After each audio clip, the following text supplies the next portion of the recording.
I'm Maya Burke with the Tampa Bay Estuary Program. I'm the Science Policy Coordinator. And what's your role in, maybe now would be a good time, just before I get to the part that will air, just your role in the climate boards? So I am the co-facilitator of a group called the Tampa Bay Climate Science Advisory Panel. We're an ad hoc group of scientists and practitioners who are looking to provide scientific counsel to local governments and elected officials planning for a changing climate. All right, so this will be the part, we're getting to the part that'll air. So this week, was it this week, you made a presentation to a steering committee, which you can say what it is, and you gave them information about what you're predicting possible ranges for sea level rise are in the Tampa Bay area. So tell us about that meeting and what you presented. Sure. Well, the Climate Science Advisory Panel first put out a recommendation for projected sea level rise in the Tampa Bay region back in 2015. And we recently completed a revision and update to those projections. And so on Monday, I was able to share that information with the Tampa Bay Regional Resiliency Coalition Steering Committee of elected officials, and that was convened by the Tampa Bay Regional Planning Council. What are you telling us? How much is sea level going to rise in the next few decades? So bottom line, our projections show that the Tampa Bay region is likely to experience about 2 to 8.5 feet of sea level rise by the year 2100. What's causing that?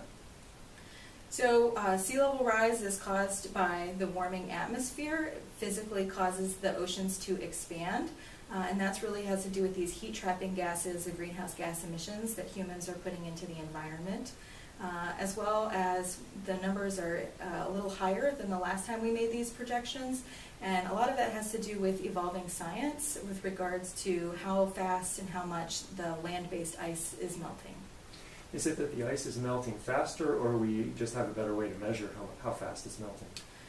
It's really both. I think there are some really dynamic feedback processes that are going on with regard to calving of glaciers and ice sheets, and so that is causing melt rates to occur quicker than we've initially thought.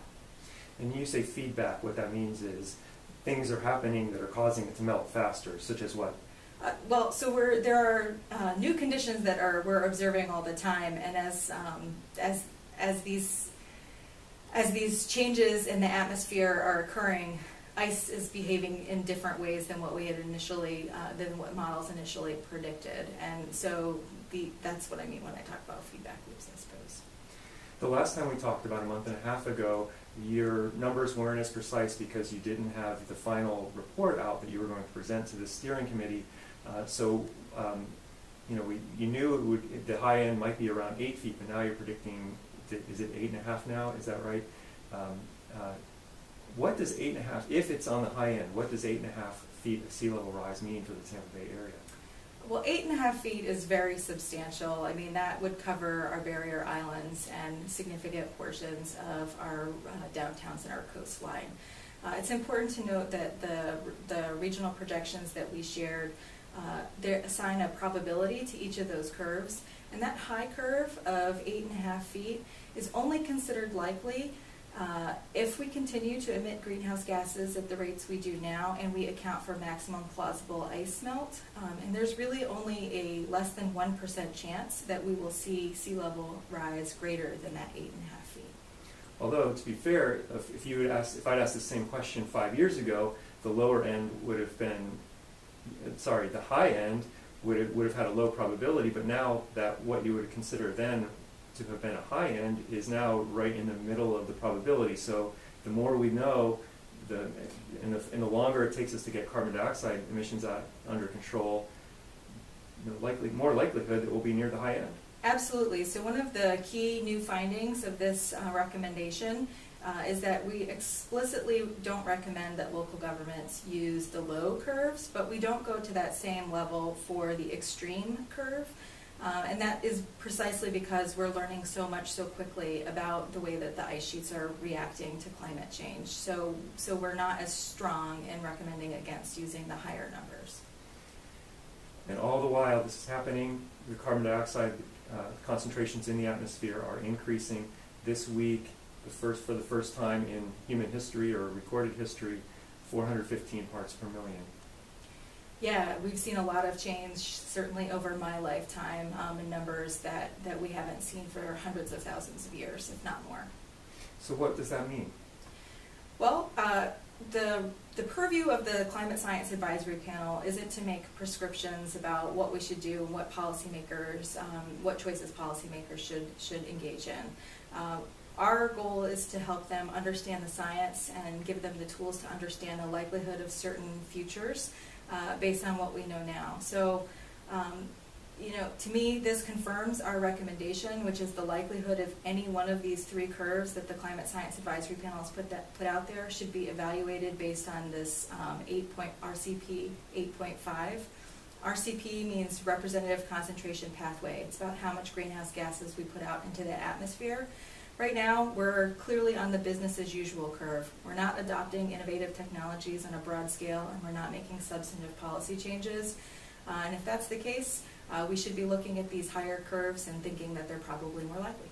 So you're not in the business of making policy, but you were talking to policymakers, elected officials in the Tampa Bay area. What was their reaction when you told them about this range of sea level rise?